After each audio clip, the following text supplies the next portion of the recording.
this presentation, we'll talk about medical nutrition therapy for diabetes and hypoglycemia of non-diabetic origin. So a little bit of a background. So the endocrine glands are scattered throughout the body, secrete hormones, and a single gland may secrete multiple hormones. A single hormone may be secreted from multiple endocrine glands.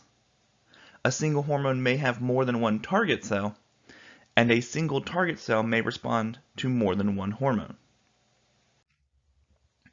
So let's take a look at the functions of major hormones.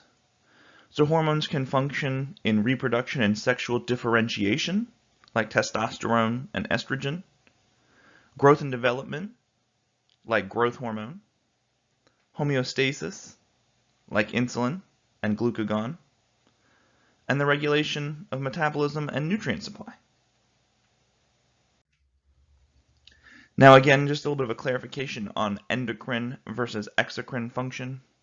So endocrine function, so this is a process in which a group of cells secrete into the blood or lymph via circulation of a substance, i.e. a hormone, that has a specific effect on tissues in another part of the body, and so endocrine glands do not have ducts. And exocrine functions, so this is a process of secreting outwardly through a duct to the surface of an organ or a tissue, or into a vessel, such as a gland that secretes through a duct. So again, endocrine does not have a duct. Exocrine glands do have a duct. So here we can see, so we have solely endocrine function, and then in the purple blue, and then in green we have the mixed function. And so you can see the endocrine glands on the right side. Alright, so let's talk about diabetes mellitus. So this is a group of diseases characterized by high blood glucose concentrations resulting from defects in insulin secretion, insulin action, or both. And so diabetes is a group of disorders that all share the common characteristic of resulting in hyperglycemia, right? This is high glucose of the blood. And chronic hyperglycemia is correlated with failure of the eyes, kidneys, nerves, heart, and blood vessels. Now, the types of diabetes we'll be discussing include type 1 diabetes, type 2 diabetes, gestational diabetes, and pre-diabetes. Now, there are other forms of diabetes, and you'll see in more and more research, they're actually looking at separating these types of diabetes into different subtypes and different categories. But again, since we're not endocrinologists and having to look at that kind of micro level, again, these are the 4 types of diabetes we'll be discussing. Now here are some terms for diabetes that should not be used, though you may still encounter them frequently when you're out in supervised practice. So, for example, we used to call type 1 diabetes juvenile diabetes, but we're now recognizing that this can occur in adults, so that's not an appropriate title. You may see brittle diabetes, which is another way of saying that it's difficult to manage someone's blood glucose. You'll see adult onset diabetes, which used to refer to type 2 diabetes, although no, with the obesity problems, we now see type 2 diabetes even in pediatric patients. You also have things like borderline diabetes, non-insulin dependent diabetes, and insulin dependent diabetes. And so again, these are all terms that should not be used, although you may see them in H&Ps and doctors still using them from time to time. So diabetes is the most common of all endocrine disorders, and so per the American Diabetes Association, so we have 9.3% of the US population has diabetes, 26.9% of seniors have diabetes, 29.1 million in the US, with 21 million diagnosed and 8.1 million undiagnosed, with 86 million with pre-diabetes that are over the age of 20. 1 in 400 children or adolescents has diabetes, and 347 million worldwide have diabetes. And so the total cost of diagnosed diabetes has increased from 174 billion in 2007 to 245 billion in 2012. Now remember, again, as we've said with stats, this is a combination of increasing cost of medications and management as well as an increase in the number of patients. Now looking at who gets diabetes. And so here we have our rates of diagnosed diabetes. So 7.6% of non-Hispanic whites, 9% of Asian Americans, 12.8% of Hispanics, 13.2% of non-Hispanic blacks, and 15.9% of American Indian/Alaskan natives. So let's talk about insulin. So this is a hormone produced by the beta cells of the pancreas, and so the beta cells can sense the level of glucose in the blood and release the necessary amount of insulin to maintain normal blood glucose levels. Now it's necessary for the control of carbohydrate, protein, and fat storage, and to suppress the mobilization of those stores. Remember, insulin is our storage hormone. And so the secretion of insulin is stimulated by an increased level of blood glucose. Now looking at its role in carbohydrate metabolism, insulin transports blood glucose into the cells when levels are high, so they can be used as energy by the cells. It promotes the uptake of glucose into hepatic, muscle, and adipose cells. And we're using what's known as the GLUT4 transporter, which is insulin dependent, and is translocated to the cell membrane and transports glucose into the cells. Now what we do see is there is an exception, which is the brain, liver, and exercising or skeletal muscle cells that are in the state of exercise are non-insulin dependent. Looking at fat metabolism, so insulin promotes the storage of triglycerides via the GLUT4 transporter. When blood sugar is low, decreasing insulin levels signal the adipocytes to activate lipase and to convert triglycerides into free fatty acids in the liver. Looking at protein metabolism, insulin promotes active transport of amino acids from the blood to the muscle and other tissues, and promotes protein synthesis and produces a positive nitrogen balance. When insulin is deficient, then a negative nitrogen balance will occur. Looking at glucagon, so glucagon is the inverse of insulin. So this is the hormone released from the alpha cells of the pancreas when blood glucose levels fall below normal. It stimulates the breakdown of glycogen via glycogenolysis, stimulates the production of new glucose from amino acids via gluconeogenesis, and stimulates the breakdown of triglycerides into fatty acids to help meet energy needs via lipolysis. And so here we have that same information in graphic form, so you can see they're the opposites of each other. One's in the alpha cell, one's in the beta cell. One raises blood glucose, one lowers blood glucose. And so what we do is we have this battle to maintain this narrow window of a little more of glucagon, a little more of insulin, a little more of this, a little more of that, to maintain homeostasis. Now looking at prediabetes, so per the American Diabetes Association, blood glucose levels are higher than normal, but not yet high enough to be diagnosed as diabetes. And so prediabetes is the same as impaired glucose tolerance or impaired fasting glucose. And recent research has shown that some long-term damage to the body, especially the heart and circulatory system, may already be occurring during prediabetes. And patients with prediabetes are at high risk for the development of diabetes and cardiovascular disease. Now, results indicating the diagnosis of prediabetes per the ADA included a hemoglobin A1C of 5.7 to 6.4%, a fasting blood glucose of 100 to 125 milligrams per deciliter, with 126 being the cutoff for the diagnosis of diabetes, and an oral glucose tolerance test for a 2-hour test of 140 milligrams per deciliter to 199 milligrams per deciliter. Diabetes is diagnosed at anything over 200 for a 2-hour blood glucose. So remember, the oral glucose tolerance test is a 2-hour test that checks your blood glucose levels before and 2 hours after you drink, again, a predetermined amount of glucose, and it tells the doctor how your body is processing the glucose. So again, we can use this for measuring diabetes. You're most commonly incurring the oral glucose tolerance test in pregnant women. It's probably where you've heard of it before. Here you have your cutoffs for A1C, fasting plasma glucose, and oral glucose tolerance test for prediabetes and diabetes in graphic form.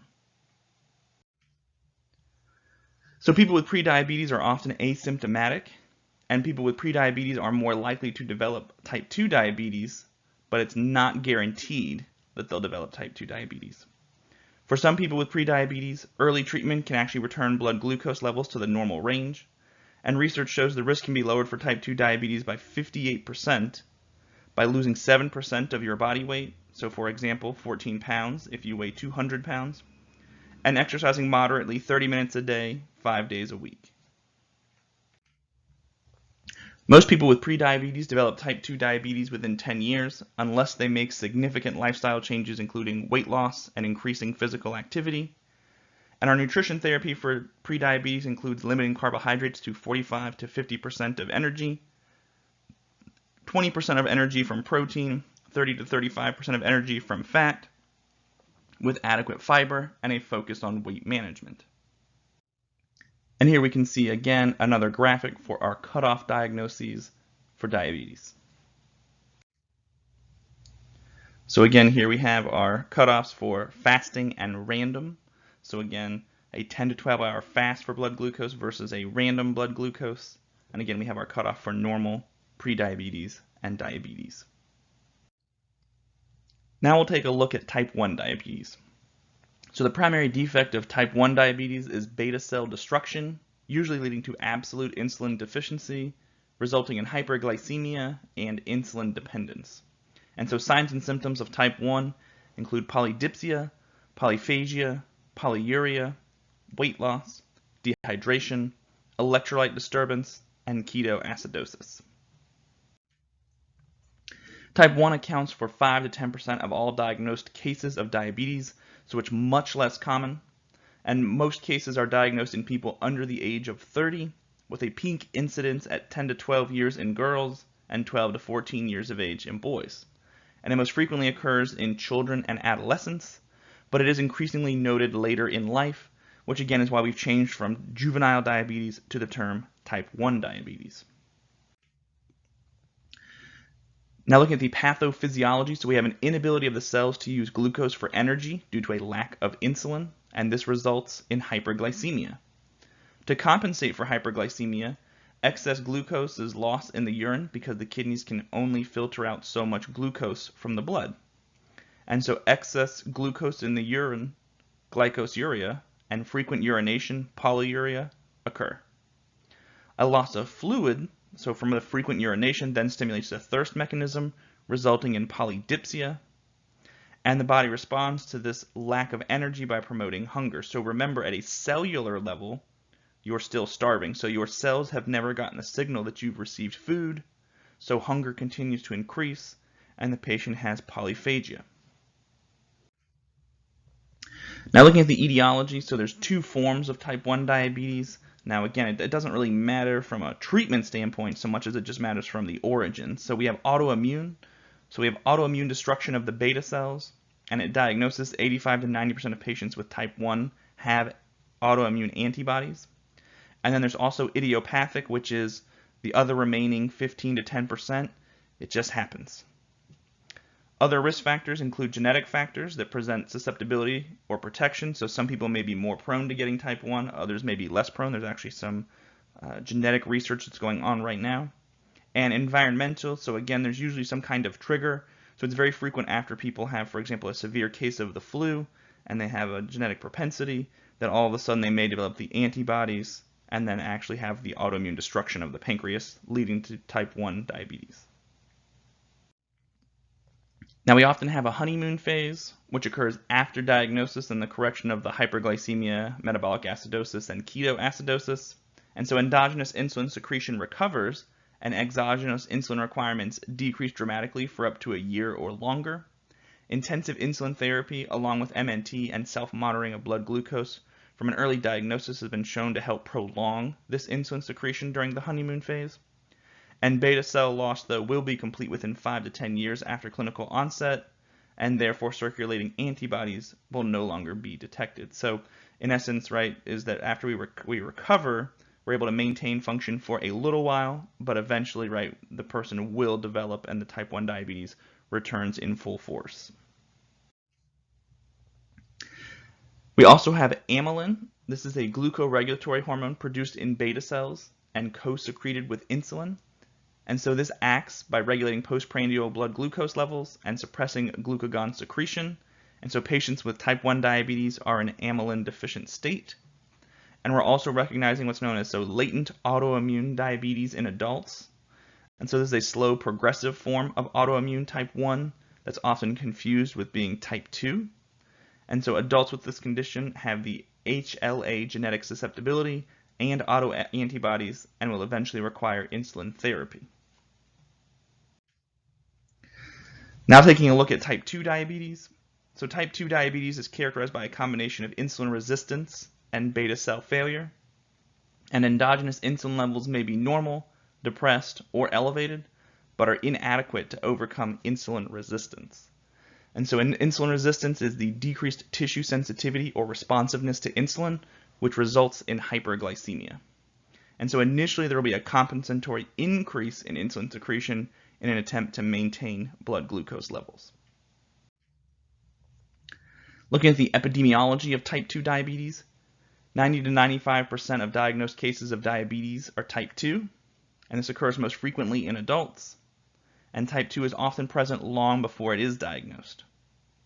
Elderly and persons of color are at higher risk, with over 25% of seniors having diabetes, and there are increased risk for macrovascular and microvascular complications.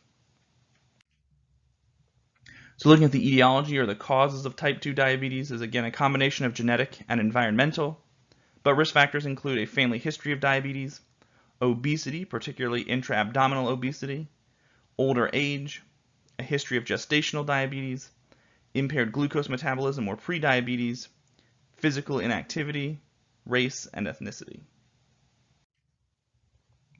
And so insulin resistance can cause weight gain, especially in the abdomen, high blood pressure, high triglycerides, low HDLs, heart disease, and blood clots.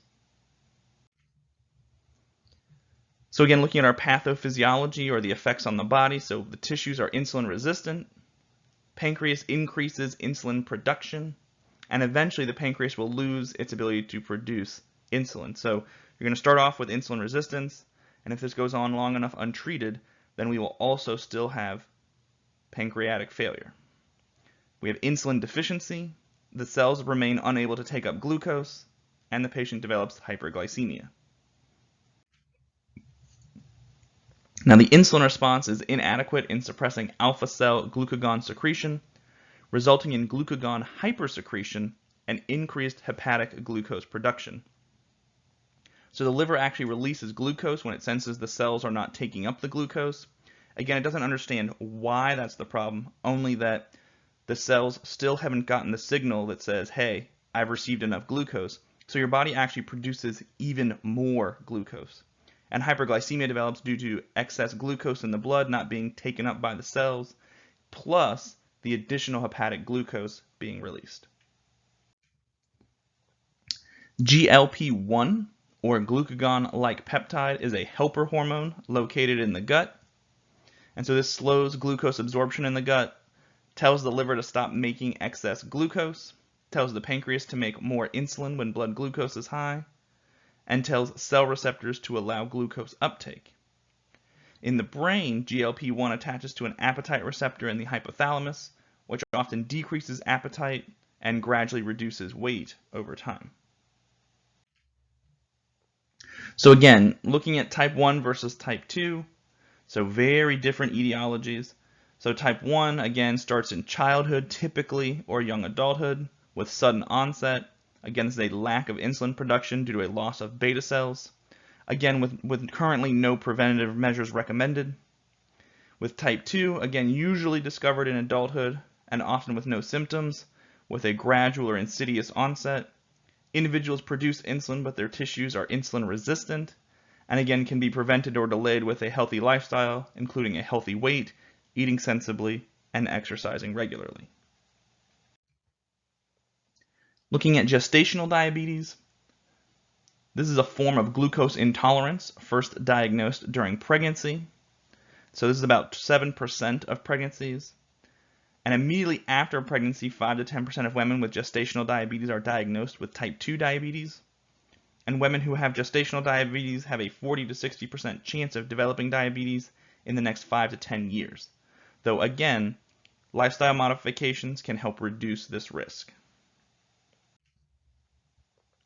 Women at high risk should be tested during the first trimester, so if the A1C or blood glucose is abnormal, then they likely had diabetes prior to pregnancy. and screening should be done during the 24th to 28th week of pregnancy using a 75-gram oral glucose tolerance test. So some people will tell you, right, they feel nauseous or this drink is so sweet. And when you think about it, right, in essence, 75 grams of glucose is really just under 2 cans of soda. So again, not something I'd really want to chug, but I think sometimes you hear a lot, and it depends on how much sugar the patient is used to consuming prior to this test. So some people may find it to be overwhelming, and some patients tolerate it very well. Now looking at the diagnosis of gestational diabetes, so again, a fasting blood glucose over 92, a 1-hour test of 180, or a 2-hour test over 153. Now looking at the pathophysiology, so during pregnancy, extra glucose from the mother crosses the fetal placenta, and the fetus's pancreas responds by releasing extra insulin to cope with the excess glucose, and the excess glucose is converted to fat. Now the fetal complications include a fetal hyperglycemia and hyperinsulinemia, macrosomia, which is an abnormally large infant born to mothers with diabetes, and neonatal hypoglycemia. So again, because the child is producing extra insulin after they're born, they may need to receive extra glucose until the pancreas can downregulate and secrete less insulin. And so this is done with an IV if necessary. So who's at risk for gestational diabetes? So those with a BMI over 30 or obese, greater than 25 years of age, a personal history of gestational diabetes, glycosuria, a family history of diabetes, prior poor obstetrical outcome, a history of delivering a baby over 9 pounds, and being a member of a high-risk ethnic group. So looking at screening and diagnosis for diabetes as a whole, so this should be considered in all adults with a BMI over 25 and one or more of the following risk factors, including physical inactivity, first-degree relative with diabetes, being of a high-risk ethnic population, women with a history of delivering a baby over 9 pounds, hypertension, HDL less than 35 or triglycerides over 250, PCOS, an A1C of 5.7% or more, impaired glucose tolerance or impaired fasting glucose, severe obesity, acanthosis nigricans, or a history of cardiovascular disease. Children should be screened for diabetes if they're overweight, so remember that's over the 85th percentile, and have any 2 of the following risk factors: a family history of type 2 diabetes, a high-risk ethnic population, or signs of insulin resistance. And that includes a maternal history of diabetes or gestational diabetes during the child's gestation, being small for gestational age at birth, dyslipidemia, hypertension, and acanthosis nigricans. One of the tools that we can use for screening and diagnosis is hemoglobin A1C, or glycosylated hemoglobin. And so this measures what percentage of hemoglobin, and so again, remember that's the protein in the red blood cells that carries oxygen, is coated with sugar or glycated. And so this reflects long-term glucose concentrations over the past 2 to 3 months. And again, remember that because of the life cycle of red blood cells and how long they last, right, these will be replaced and the body makes new red blood cells every 2 to 3 months. The higher the hemoglobin A1C, the worse blood glucose control for the past 3 months. So a normal A1C is between 4 to 6%, and our goal for patients with diabetes is to be less than 7%. And so remember, our calculation for explaining to patients their average blood glucose is A1C times 33.3 minus 87. So here again we have our diagnostic criteria for normal, prediabetes, and diabetes.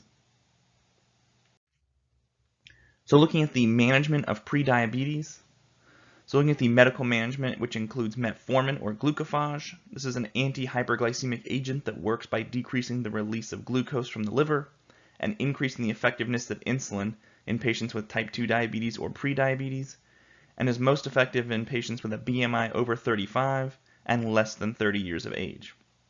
We also recommend physical activity with 30 minutes of moderate intensity activity 5 days a week or 150 minutes a week, or 20 minutes of vigorous intensity physical activity 3 days a week, muscle strengthening 2 or more days per week, And physical activity independent of weight loss still improves insulin sensitivity. So again, this isn't, while that may be beneficial, especially when we talked about metformin being for BMIs over 35, we still see an improvement with blood glucose with an increase in physical activity.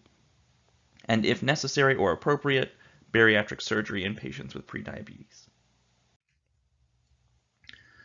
So food choices that can help facilitate moderate weight loss. We want to recommend increasing whole grains and fiber. These are associated with insulin sensitivity improvement independent of body weight.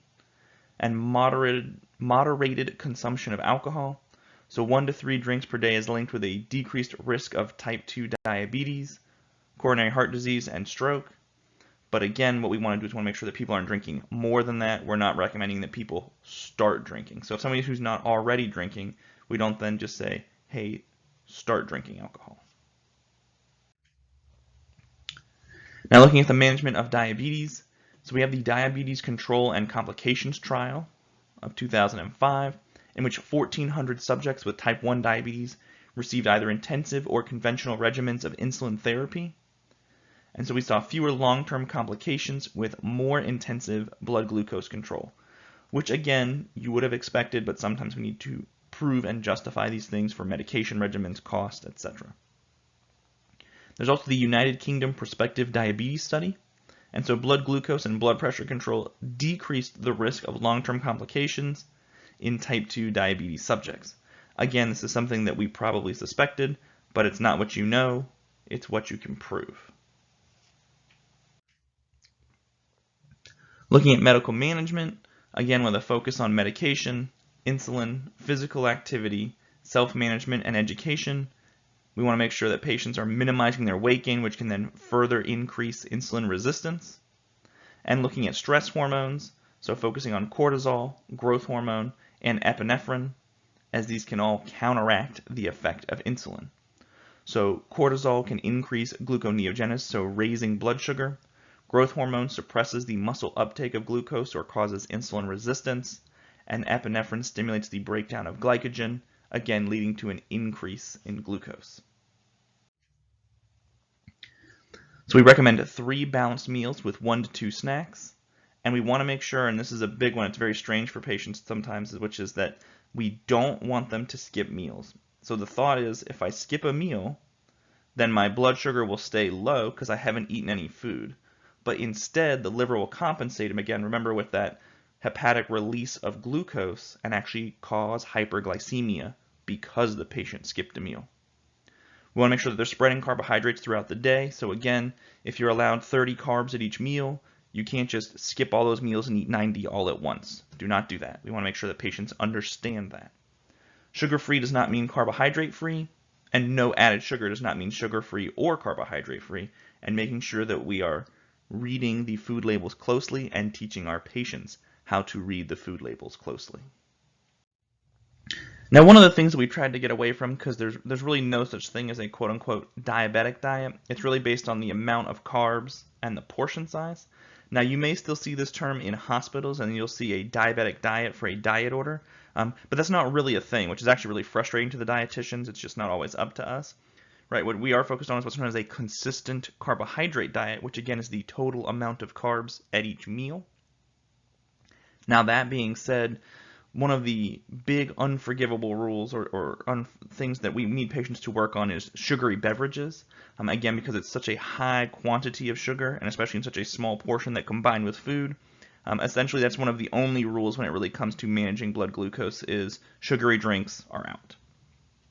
If consuming alcohol, we want to make sure that they're consumed at the same time as a meal.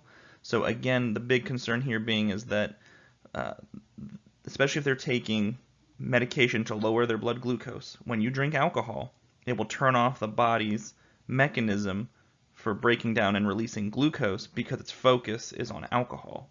So you want to make sure that you have an exogenous source of glucose when consuming alcohol if you're taking your diabetes medications. Want to make sure that patients are able to read food labels, remembering to look at serving size. And again, this has been fixed now with most of the packages now saying, or this container. And again, looking at the carbohydrate amount, not the sugar amount on food labels. You would be surprised at how many patients are still confused by that. So again, looking at our carbohydrate intake, so includes things like sugars, starches, and fibers. And again, carbohydrate recommendations need to be individualized. And a low carbohydrate diet is not appropriate, so remember these foods are excellent sources of vitamins, minerals, fiber, and energy. So again, it's about source and quantity. There's no need to completely eliminate carbohydrates.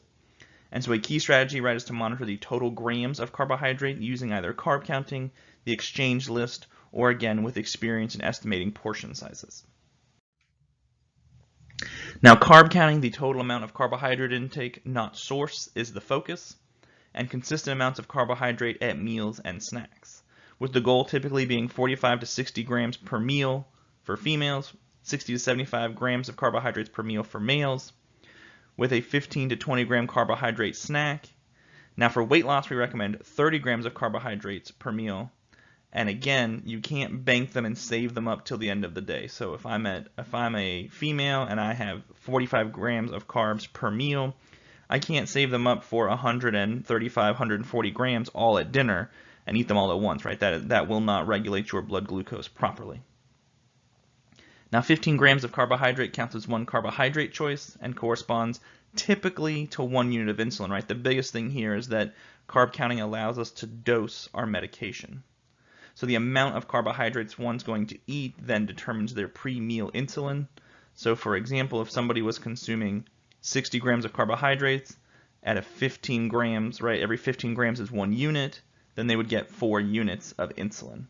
And again, using the food label to help determine the total carbohydrate content. Now you might recognize this list. So again, this is the same list that you're looking at when you're looking at your starch choices or some of your other carbohydrate choices from the exchange list. Again, looking at 15 gram choices. This is things like pieces of fruit, 4 to 6 crackers, 2 small cookies, 1/3 of a cup of pasta or rice. This is your small brownies, your half of an English muffin, a slice of bread, etc. So looking at that list and the practice you've been having with the exchange list, we can take a look at and rank these carbohydrates. So from highest to lowest. So the highest amount of carbs is going to be our 1 cup of rice, which is going to be 3 choices. We then have our banana, which is going to be 2 choices, or 30 grams. Our milk is going to contain 12 grams, and our egg is going to contain 0, or the least amount of carbs. Now again, looking at the exchange list, which we've been practicing. So again, the ADA exchange list for diabetes, again, I know we talked about in class the weight reduction exchange list, which is the other book. So the substitution of different foods within the same group, carbohydrate, protein, and fats groups.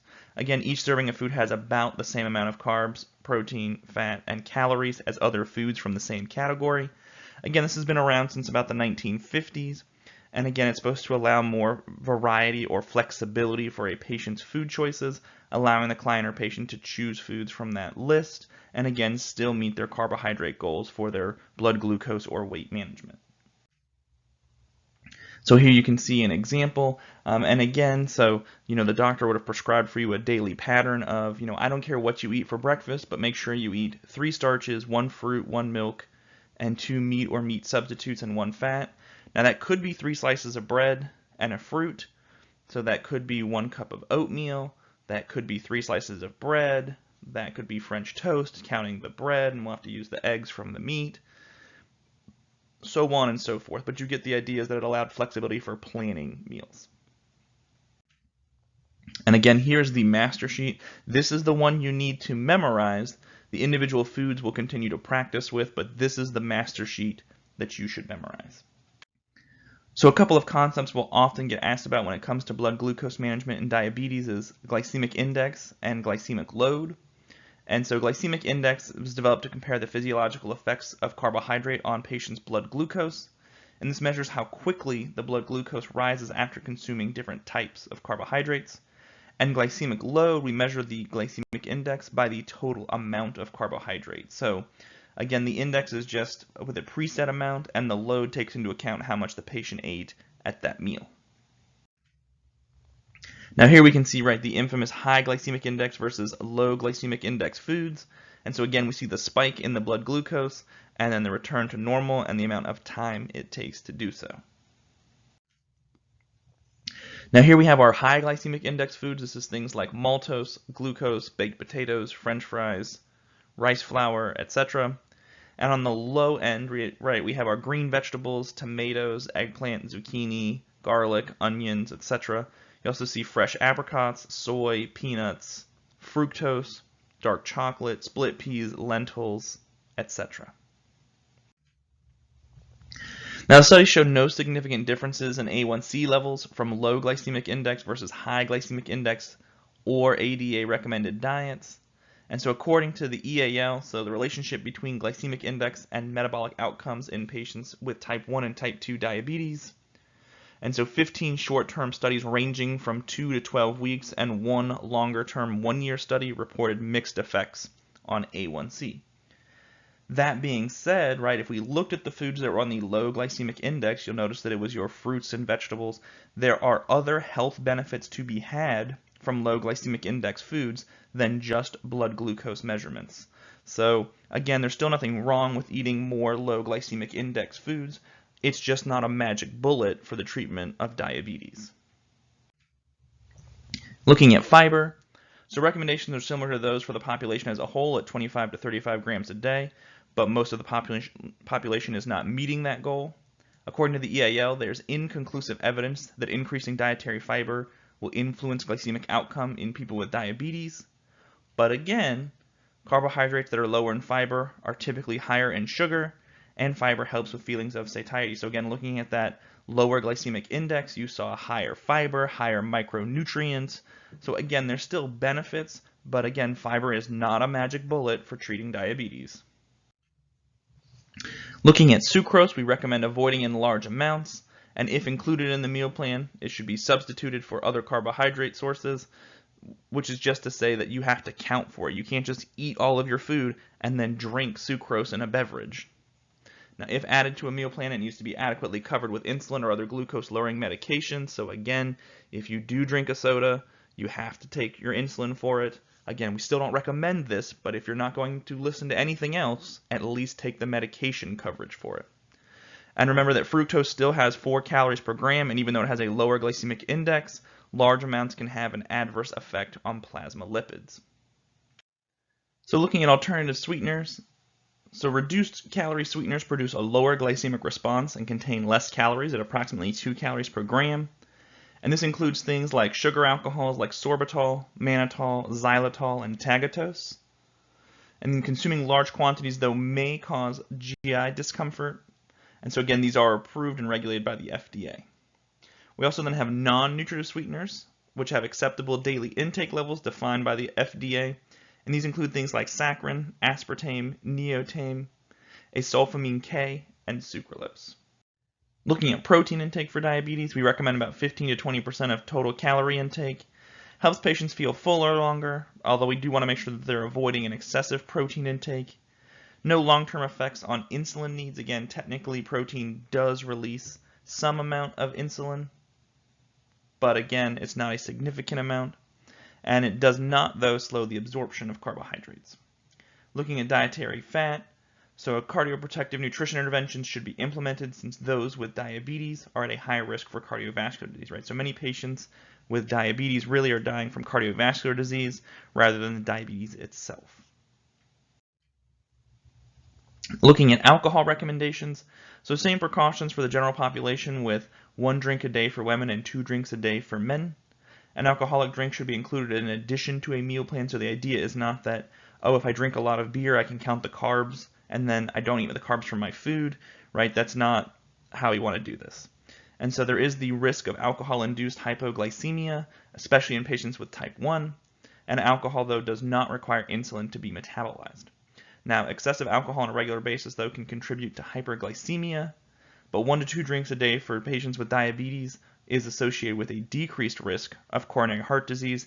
Again, not recommending that patients drink if they don't already, but if they do, to regulate it. And again, does not count as carbohydrates when carb counting because it's processed in the liver, causing the liver to stop producing glucose. So looking at supplements, so no evidence has been established for benefits from vitamin or mineral supplementation, although low levels of magnesium may worsen insulin resistance. Alpha-lipoic acid may improve the symptoms of neuropathy. So again, this is an antioxidant made in the liver. And so no significant effect of chromium on glucose or lipid metabolism or in reducing body weight. So again, chromium was very popular in the 80s. It does play a role, but only if you're chromium deficient. If you have adequate amounts of chromium, taking extra doesn't help. And cinnamon may allow insulin to work better, more effectively, and help lower blood glucose.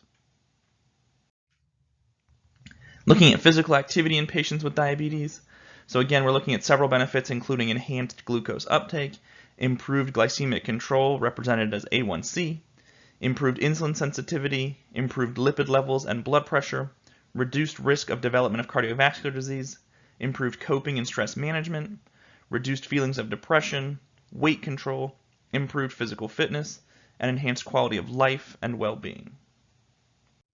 Now looking at hypoglycemia during physical activity. So this can occur due to insulin-enhanced muscle glucose uptake by exercising muscle in persons taking insulin or insulin secretagogues. And so remember, insulin secretagogues are medicines that stimulate the beta cell to secrete insulin, such as glyburide. And so remember that additionally, exercise has an insulin-like effect. And so this is more common after exercise than during due to increased insulin sensitivity after exercise and the need for liver glycogen repletion. Now looking at hyperglycemia during exercise, this can occur due to abnormally high intensity exercise, which actually causes an increase in the counter-regulatory hormones, specifically glucagon.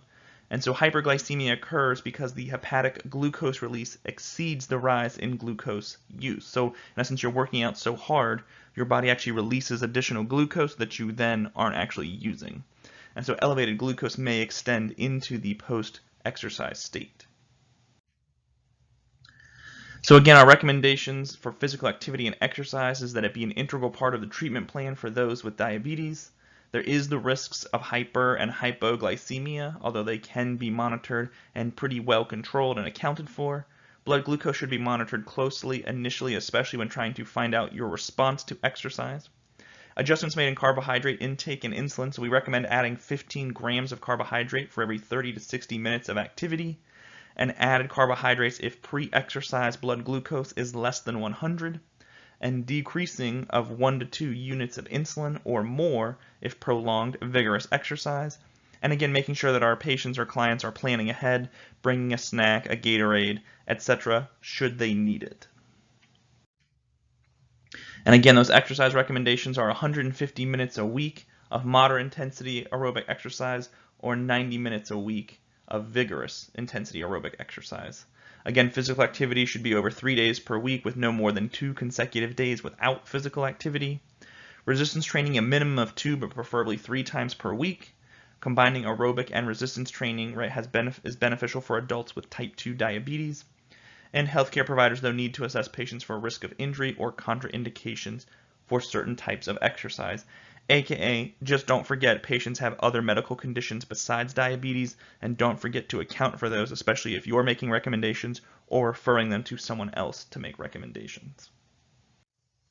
So looking at medications, so the intervention at time of diagnosis involves lifestyle changes with medical nutrition therapy and physical activity, as well as metformin, which is a biguanide. Now, if the A1C is 7% or more, then a sulfonylurea or basal insulin will be added.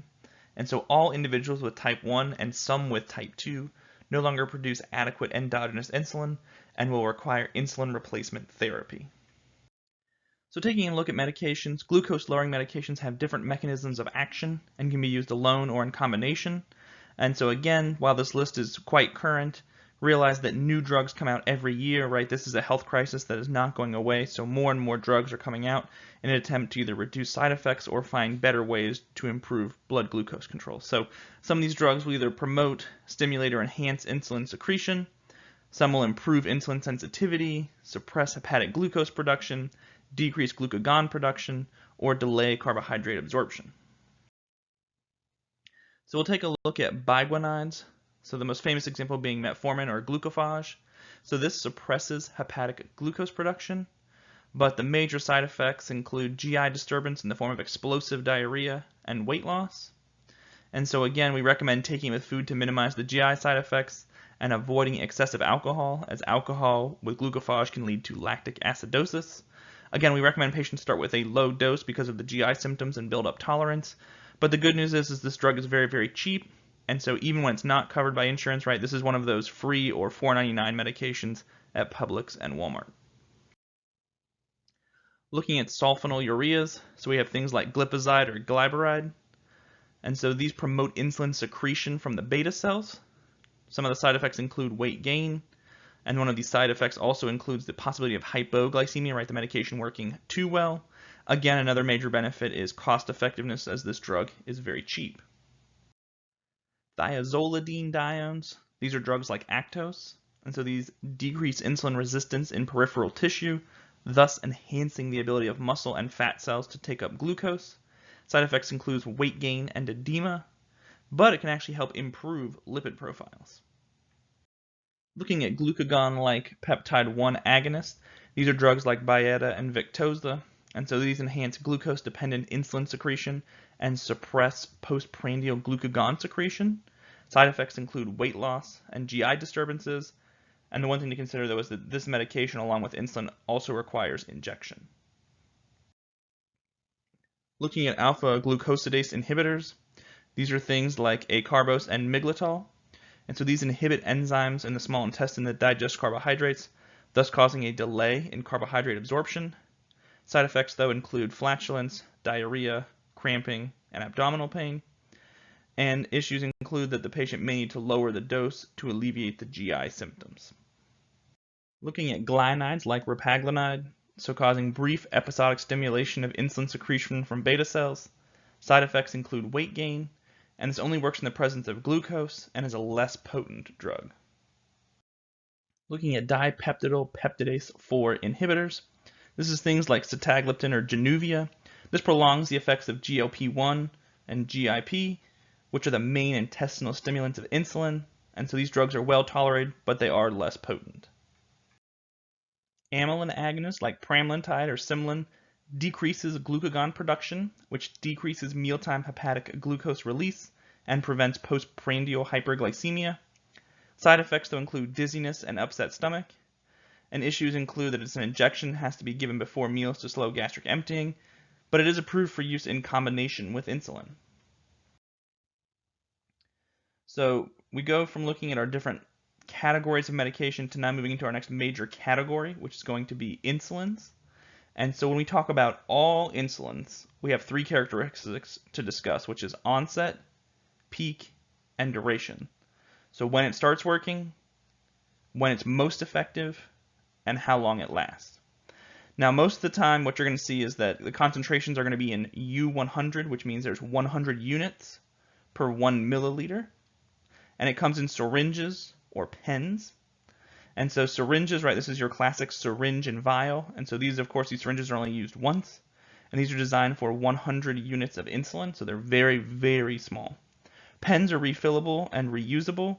Now what happens is basically the pen structure is reusable, and then you actually have insulin in cartridges, and then the needle is replaced with each use. So the whole contraption, right, is reusable, but the actual insulin and the needles are replaced. So, and again, that cartridge has somewhere between 150 or 300 units. The other option is insulin pumps. So here we can see again how we would time insulin, and I say we meaning the medical community.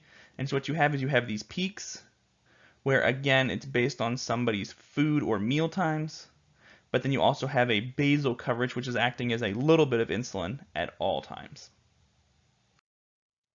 Now here you can see in the upper left we have syringe and vial, which anyone who has diabetes and immediate family members should be trained with, as again that may be the only thing available in an emergency. On the right you see a pen, and on the bottom two you'll see the pumps. So the first insulin we'll talk about is rapid acting insulin, or Lispro, or Humalog, or insulin aspart, or Novolog. So this is given at meal times, and so it starts working within 15 minutes and peaks, so it's most effective at 1 to 2 hours after being injected.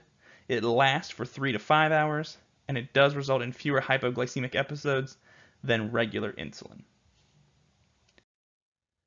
Looking at short-acting or regular insulin, this is known as regular Humulin R or Novolin R. This is the one that you can go and buy at Walmart without a prescription. And so you'll see a lot of Facebook media about this one. So it starts working within 15 to 60 minutes. It peaks in 2 to 3 hours, and it lasts for 3 to 6 hours, and should be taken 30 to 60 minutes before meals. Looking at intermediate insulins, you have your neutral protamine hagedorn, or NPH. You also have what's known as Humulin N, or Novolin N. This starts working in 2 hours, peaks at 4 to 10 hours, and it lasts about 10 to 16 hours. And what separates it from other insulins is you'll notice that it has a cloudy appearance, but it hasn't gone bad. That's just the appearance of the insulin. You also have your long-acting insulins. This is your glargines like Lantus or Detamir like Levemir. And so these start working within 2 to 4 hours with no peak. That is a peakless delivery over 24 hours. And they last between 18 to 24 hours. Now again, while they're both long-acting, these drugs are not the same. So some unique things to understand. So Lantus cannot be mixed with any other insulin due to its acidic pH, and so it's usually given at bedtime. And Levemir binds to albumin, causing an action time of approximately 17 hours, so it may actually be given twice a day, whereas what you'll see is that the Lantus is only taken once a day. So if you can see, right, that 18 to 24 hour duration, the Levemir is going to be that shorter time frame, but then the Lantus actually lasts longer. So these medications are not just swappable, I'll just trade one out the next day. That would actually require some adjustments to the rest of the patient's regimen for that uncovered 7 hours. We also have pre-mixed insulins. So insulins can be mixed in different ratios to kind of, in essence, get the best of both worlds for like a super insulin. The most common one is 70% MPH, 30% regular. So these start working at 30 to 60 minutes, and some mixtures can start working within 15 minutes, but it actually has 2 peaks, one from the NPH, one from the regular, and it lasts approximately 10 to 16 hours.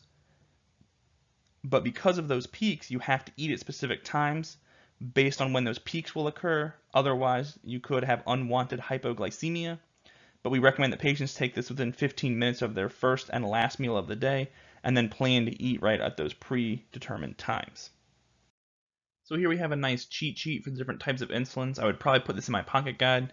But again, so you have a cheat sheet for rapid, short, intermediate, and long-acting, as well as mixtures with onset, peak, and duration. And here again, you have a similar chart. Again, it's just the difference of the two textbooks, but otherwise it's the same content. So looking at insulin regimens, so these are individualized based on patients' eating and exercising habits and blood glucose concentrations. Now, mealtime insulins you'll also hear is referred to as giving the patient a bolus. And so mealtime insulins are adjusted based on the amount of carbohydrate in that meal. Now, on average, type 1s usually require 0.5 to 1 unit per kilogram of body weight, and type 2s usually require 0.5 to 1.2 units per kilogram of body weight. Again, that's because of the insulin resistance.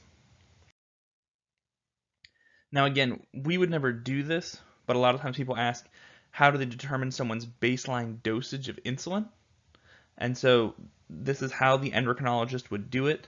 Now again, though, I'll say unheard of that the dietitian would determine insulin from the get-go as a baseline, though they are often involved in making adjustments once the patient has been taking their baseline.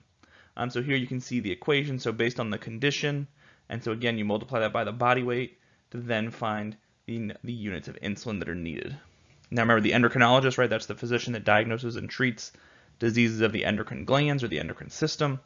And again, like I said, dietitians are really more involved in adjustment, not in initial determinations. Now looking at the insulin pump, which we saw pictures of. So this is a mechanical device that pumps rapid or short-acting insulin continuously in micro amounts through the subcutaneous catheter. And so Lispro and Aspart insulins work best. But in essence, it's trying to mimic your pancreas, and it goes drip, drip, drip. And then you give yourself additional boluses before meals, the same way your pancreas would then secrete additional insulin when you eat. But this does require a committed and motivated person who's willing to check their blood glucose at least 4 times per day, keep blood glucose records, keep food records, and learn how to use the pump. That being said, Some of the modern pumps now actually incorporate and interact with a continuous glucose monitor. So in essence, as your blood glucose changes, the pump changes, and they're kind of in this perfect harmony.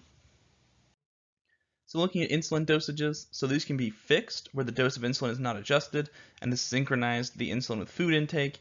This is a very, very simple pattern, so this is just at every meal, take 5 units, right? And this is for patients who just, aren't able to deal with more complicated regimens, they're feeling overwhelmed, right? This keeps it very simple, but this is not for optimal control. We have flexible patterns with multiple daily injections where insulin can be adjusted based on food intake. This has more flexibility in alterations in activity or food intake schedules. So again, this kind of adapts based on if you're exercising more or less or eating more or less. And then continuous, where again the insulin's pumped continuously through the subcutaneous catheter with boluses before meals, and the continuous can most closely replicate your pancreas's function. Now we have what's known as self-management education. So this is a team effort by involving the patient, dietitian, nurse, physician, social worker, and other healthcare providers, with the goal of developing a therapeutic regimen to help the patient with diabetes achieve the best metabolic control possible. And so the team provides the patient with the knowledge, skills, and motivation to incorporate self-management into their daily lifestyles. But again, right, so and we'll talk about this with counseling, is the patient has to actually value that and begin implementing those changes. Now, again, there's certain techniques we can use to actually increase value and motivation as well as compliance, but the patient really has to have buy-in and participate. So self-monitoring of blood glucose is done on a daily basis up to 8 times per day, at least 3 to 4 times per day if on insulin per the Academy's evidence-based nutrition practice group, to determine the accuracy of insulin doses and to guide adjustments on insulin doses, food intake, and physical activity, as we know that stress, illness, or infection can all affect blood glucose. Now you also have and see what's known as sick day guidelines. So if someone is ill, we want them to continue taking their medication, and then to ensure they're able to take in carbohydrates. This is probably the one exception where we actually recommend that patients with diabetes drink things like regular Gatorade that's full of sugar, because that's the only thing they're eating. If they're able to consume regular food, we would prefer that, but this is because these are patients with nausea, vomiting, diarrhea, etc. They need the electrolytes and they need to maintain their carbohydrates and not just stop taking care of themselves because they're sick.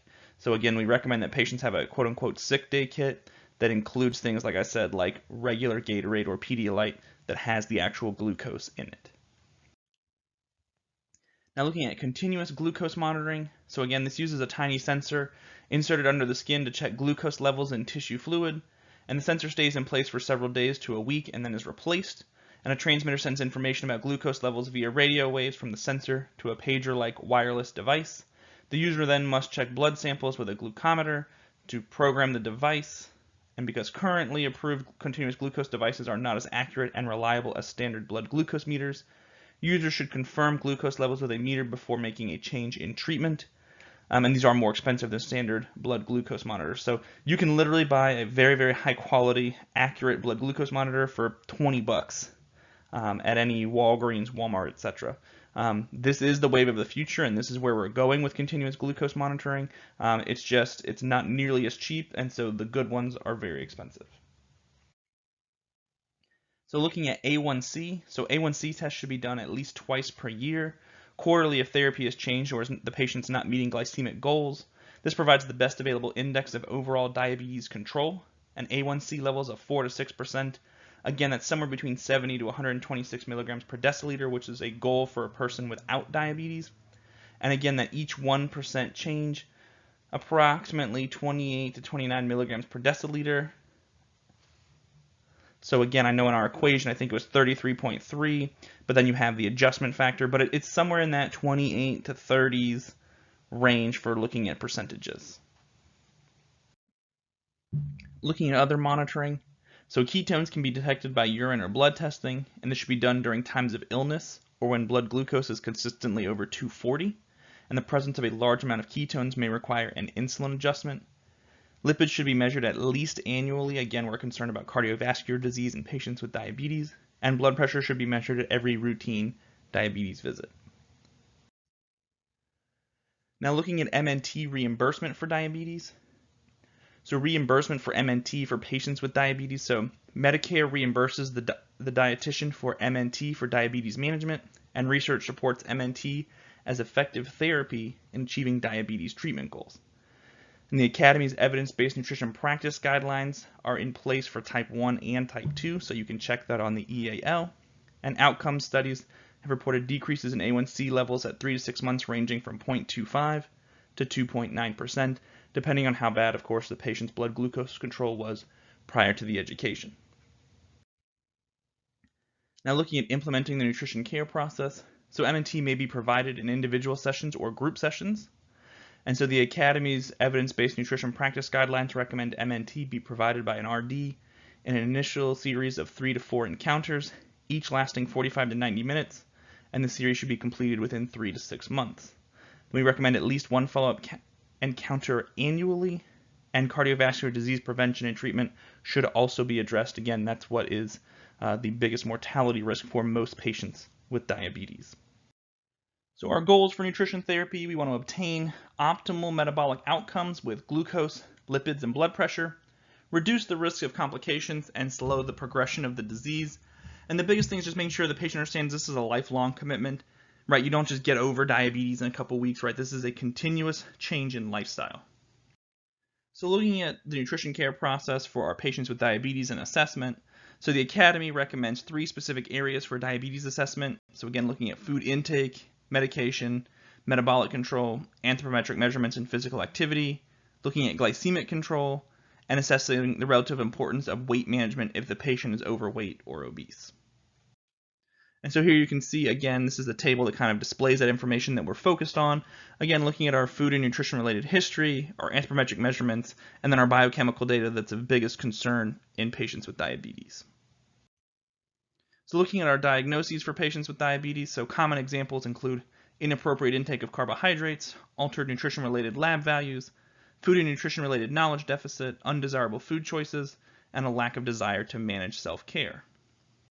So looking at our interventions for patients with diabetes, so our interventions should have 2 things, right? We want to plan the nutrition goals, so again, prioritizing the diagnosis, conferring with the client, reviewing current practice guidelines, determining their prescription, and implementing the intervention, again, with the action phase, whether this be a meal plan, nutrition education, coordinating with other healthcare providers, and again, some kind of follow-up for these patients. Again, we said, based on our previous guidelines, right, at least once a year for patients with diabetes, preferably more frequently.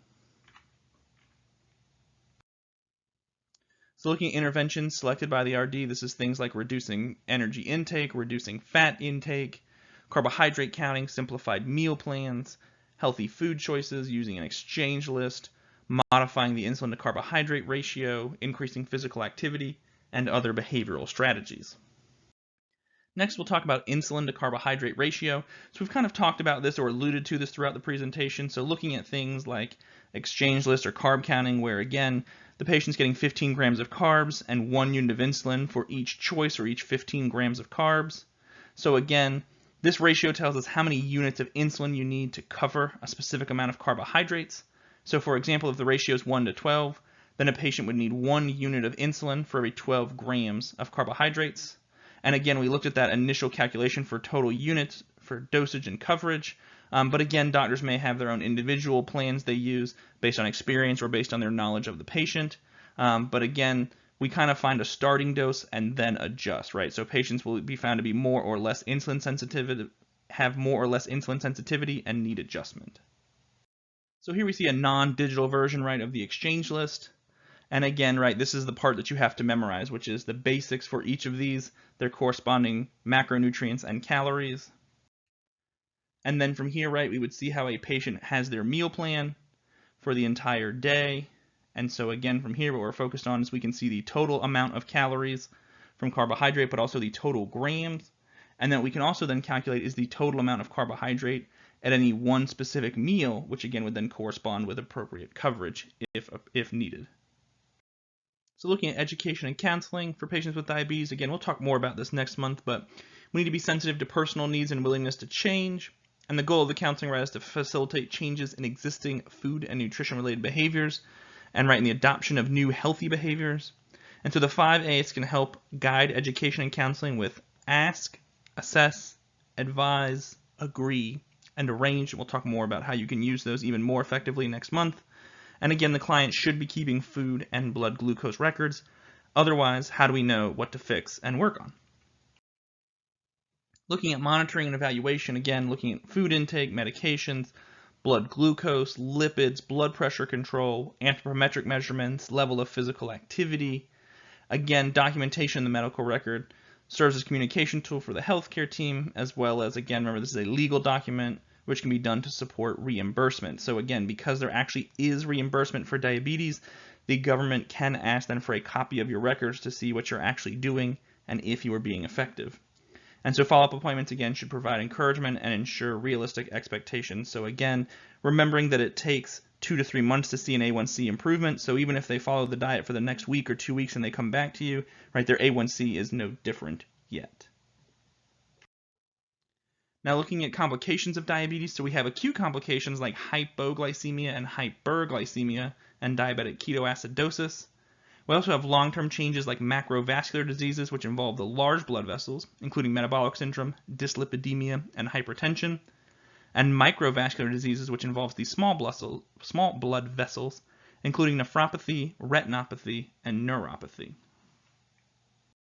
So looking at hypoglycemia, we have low blood glucose. This is a common side effect of insulin therapy. And signs and symptoms of hypoglycemia include shaking, sweating, palpitations, dizziness, hunger, anxiety, impaired vision, and weakness. And as the symptoms worsen, this can lead to confusion, disorientation, slurred or rambling speech, seizures, and unconsciousness. So common causes of hypoglycemia, so this is inadvertent or deliberate errors in medication, such as insulin, excessive insulin or oral secretagogue dosages, improper timing of insulin, intensive insulin therapy, inadequate food intake, omitted or inadequate meals or snacks, delayed meals or snacks, unplanned or increased physical activity, prolonged duration or increased intensity of exercise, and alcohol intake without food. And so the treatment of hypoglycemia, so if blood glucose falls below 70, then we treat with 15 grams of carbohydrates. We wait 10 to 15 minutes and check blood glucose. If it's still less than 70, do another 15 grams. Repeat this until blood glucose returns to normal. And so if it's more than 1 hour to the next meal, test again 60 minutes after treatment, and again continue with additional dosages of carbohydrates. So again, we treat anything less than 70, and if the patient is unable to swallow, they may need subcutaneous or intramuscular glucagon. And so parents, spouses, and roommates should be trained on how to mix, draw up, and administer glucagon. So if somebody is unconscious, right, we don't try and get them to drink liquid or try and put something in their mouth, right, that requires a different treatment. And so hypoglycemia needs to be treated even if there are no symptoms. So even if they're not shaking, sweating, or complaining, if you have low blood glucose, it still needs to be treated. Now again, we do use a rescue dose that's 15 grams, enough to bring up the blood glucose to normal but not too high. Again, remember that 15 grams from that exchange list. That's things like 4 ounces of juice. We can use glucose tablets or hard candies. Not chocolate though, it's too high in fat. They do make glucose gels or icing for children or shots. Again, these all have the same purpose and you could just as easily use a small can of soda, a small portion of Gatorade. It's more about what's convenient, shelf stable, and what people can carry with them. Because again, this is for emergencies. Now looking at hyperosmolar hyperglycemic state, or HHS. This is a complication of type 2 diabetes that involves extremely high blood glucose levels without the presence of ketones. And patients will have a blood glucose level ranging from 400 to 2800 with an average of 1000. And patients will present as dehydrated, confused, lethargic, and can go into a coma. This may be brought on by infection, illness, or not getting enough fluids. And the treatment is slow rehydration while treating the underlying condition. And this has a relatively high mortality rate of 15%, which is much higher than DKA. So again, with hyperosmolarity, the blood has a high concentration of sodium, glucose, and other substances. And this causes water to be drawn out of the organs, including the brain. And normally the kidney will excrete extra glucose through the urine, but if they're not getting enough fluids, then the kidney cannot get rid of the extra glucose. And so this hyperosmolarity creates a cycle of increasing blood glucose levels and then dehydration, right? So all of the fluid is actually in one compartment. Now again, looking at hyperglycemia, so here we have elevated blood glucose caused by too much food or too little insulin or other diabetes medications.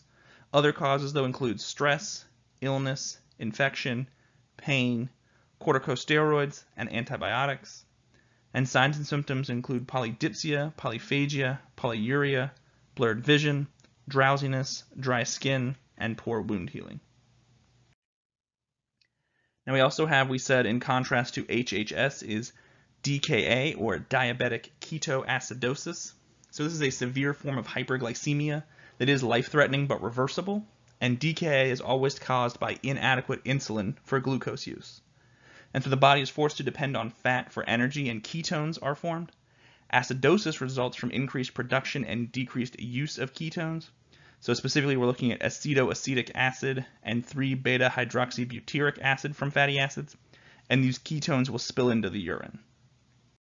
So DKA is characterized by blood glucose levels over 250, but generally less than 600, the presence of ketones in the blood or urine, and signs and symptoms include polyuria, polydipsia, hyperventilation with Kussmaul respirations, which is a deep labored breathing pattern, dehydration, fruity or ketone odor to the breath, fatigue, nausea and vomiting, stomach pain, and changes in mental status. And treatment includes supplemental insulin, fluid and electrolyte replacement, and medical monitoring. Now, increased risk of DKA occurs during illness such as the flu, cold, vomiting, or diarrhea, other infections, and emotional stress. And during acute illnesses such as the flu, again, oral ingestion of 150 to 200 grams of carbohydrates per day is sufficient, or approximately 45 to 50 grams every 3 to 4 hours, to prevent starvation and ketosis. Again, the minimum is somewhere around 130 grams a day. So this is part of that sick day kit that we recommend patients with diabetes have. DKA occurs most often in patients with type 1 diabetes, and if untreated can lead to coma and death, with 2 to 5% of cases being fatal. Remember, this is in contrast to the 15% of cases with hyperosmolar state. Now, other complications of hyperglycemia, we do see what's known as the dawn phenomenon. And so there's an increased need for insulin at dawn, which causes a rise in fasting blood glucose levels. And so this occurs if insulin levels decline between pre-dawn 1 to 3 a.m. and dawn 4 to 8 a.m., or if overnight hepatic glucose output becomes excessive. And so blood glucose levels are monitored at hour of sleep and at 2 to 3 a.m. And patients with type 2 diabetes, metformin is often utilized as it decreases hepatic glucose output. And for patients with type 1, we want to administer an insulin that does not peak at 1 to 3 a.m. So what happens is, in essence, your body is trying to fight the medication dose. So we want to make sure that the medication is not affecting you at that specific time, causing you to have high blood glucose when you first wake up. Now we also have rebound hypoglycemia, or the Samoyagi effect. And so this is hypoglycemia followed by rebound hyperglycemia. This is usually caused by excess insulin resulting in low blood sugar.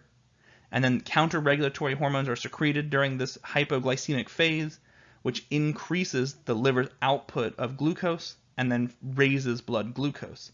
So we have what's known as rebound hyperglycemia.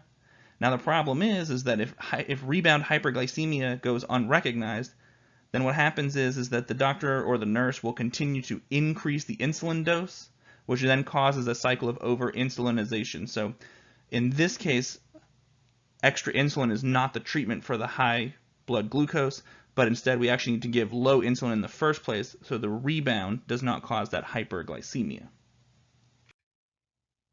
Now looking at our macrovascular disease complications, we said metabolic syndrome, so again characterized by an android fat distribution with a waist circumference of over 40 inches in males and 35 inches in females. Dyslipidemia, so again lipid abnormalities which are common with diabetes, leading to higher rates of cardiovascular disease in diabetes patients. And hypertension, with 73% of those with diabetes having hypertension. Looking at our microvascular diseases, so we have nephropathy, which occurs in 20 to 40% of those with diabetes, and is the single leading cause of chronic kidney disease.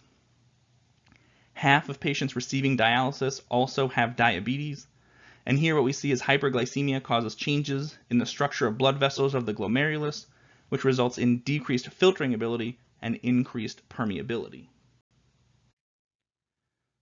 The earliest clinical evidence of nephropathy is microalbuminuria. So more than 300 milligrams in 24 hours is a marker for cardiovascular disease and nephropathy, as the kidneys leak small amounts of albumin into the urine. Albumin is a relatively small molecule, so it's one of the first proteins that's able to pass through the kidneys into the urine when there are kidney problems developing. As kidney damage progresses, the amount of albumin in the urine increases, and eventually other proteins will spill over as well, which will present as proteinuria. So we should be measuring serum creatinine and glomerular filtration rate, again looking at the function of the kidneys. And diabetic nephropathy cannot be cured, but progression can be slowed. So blood pressure and blood glucose need to be optimized. Low protein diets are so-so. The current recommendation, right, is less than 1 gram per kilogram per day for patients who have nephropathy. And again, ACE inhibitors for control of blood pressure. Looking at retinopathy, we have damage to the blood vessels of the eyes related to hyperglycemia. The most frequent cause of new cases of blindness in adults aged 20 to 74 years of age.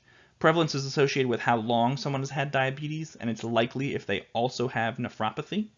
Progression can be slowed with glycemic and blood pressure control. And then other concerns, so glaucoma, which is scar tissue, cataracts or clouding of the lens, and diabetic macular edema are common in patients with diabetes. So again, we want to, again, it's not always the same etiology or a causative versus correlational, but we want to make sure that we are optimizing blood glucose control.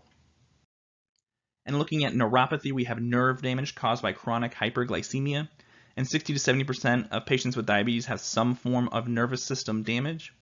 And so peripheral neuropathy affects the nerves in the hands and feet, which can lead to amputations.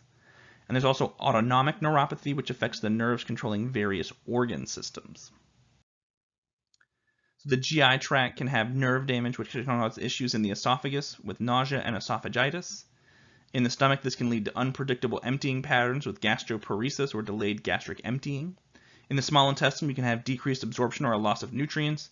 And in the large intestine, right, this denervation can lead to diarrhea and constipation. And so there's no cure or reversal for neuronal loss, but intensive treatment again can slow progression.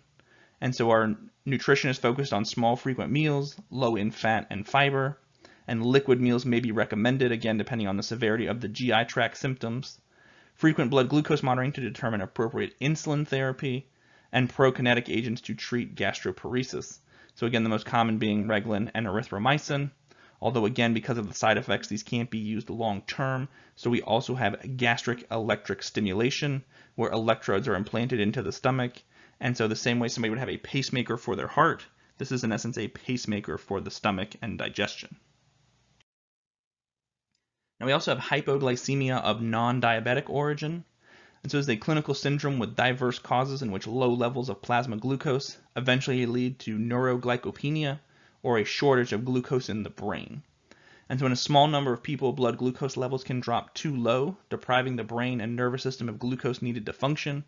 And so impaired brain function can occur at blood glucose levels less than 50. Now there's two types of hypoglycemia in patients without diabetes. So we have postprandial or reactive hypoglycemia. And so blood glucose levels fall below normal within 2 to 5 hours after eating. And this can be caused by late or exaggerated insulin response due to insulin resistance or elevated GLP-1, hyperinsulinemia, renal glycosuria, defects in glucagon response, high insulin sensitivity, or rare syndromes or pancreatic tumors, or the ingestion of alcohol. Now we also have post-absorptive or fasting hypoglycemia, and this occurs when the body goes without food for 8 hours or longer and is often related to an underlying disease process. This can be things like eating disorders, hormone deficiencies, liver and renal diseases, and tumors, and certain drugs such as high doses of aspirin or excess insulin or sulfonylureas can also lead to this condition. And so the diagnostic criteria is the Whipple triad. So that is a low blood glucose less than 50, symptoms of hypoglycemia, and the symptoms are relieved by correction of the hypoglycemia. And so the patient may be given a typical meal in a medical office setting and then monitored to determine the diagnosis. And if blood glucose levels are low during a symptomatic period and then symptoms disappear upon eating, then hypoglycemia is probable. And so for the management of hypoglycemia, we have two goals, which is relief of the neuroglycopenic symptoms by restoring blood glucose to the normal range, and then correcting the underlying cause. So from a nutrition standpoint, immediate treatment, of course, is to ingest carbohydrates to bring the blood glucose back into a normal range, but then 5 to 6 small meals and snacks throughout the day to manage blood glucose, and 3 to 4 carbohydrate servings at meals, with 1 to 2 carbohydrate servings for snacks. So again, we don't want that exaggerated insulin response, so we want to just have a little bit of carbs consistently throughout the day to prevent the blood glucose from dropping too low. And so if you're interested in working with patients with diabetes long term, so you do have the Certified Diabetes Educator, which is now known as the Certified Diabetes Care and Education Specialist. So this actually just went into effect in 2020. And so again, this is available to a variety of professions. And so what you need 2 years of professional experience and at least 1,000 hours of diabetes self-management education experience, which is teaching a specific program for patients on how to manage their blood glucose, with a minimum of 40% or 400 of those hours accrued in the most recent year preceding the application. Take a test and then renew it every 5 years. You've also got the Board Certified Advanced Diabetes Management. And so again, similar but a little bit different program. So here, at least 500 clinical practice hours in advanced diabetes management. Again, still passing an exam and renewing every 5 years. So a little bit different focus, a little bit more clinical focus, but again, still concerned with the care of patients with diabetes. All right, so let's take a look at some practice questions. So patients with type 1 diabetes. As answer choice A, must receive exogenous insulin. Number 2, the most important modifiable risk factor for type 2 diabetes. This is answer choice B, obesity. Number 3, glucose lowering medications.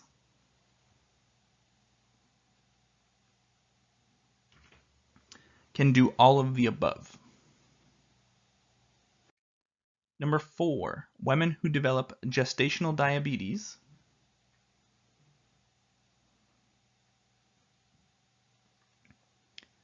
that's answer choice D, have an increased risk of developing type 2 diabetes later in life. And if you're looking for more information, you can go to the American Diabetes Association, right? This is also known as the other ADA, right? That's why we're now it's part of the reason why we're now the Academy. Thank you for your time, and I look forward to your questions.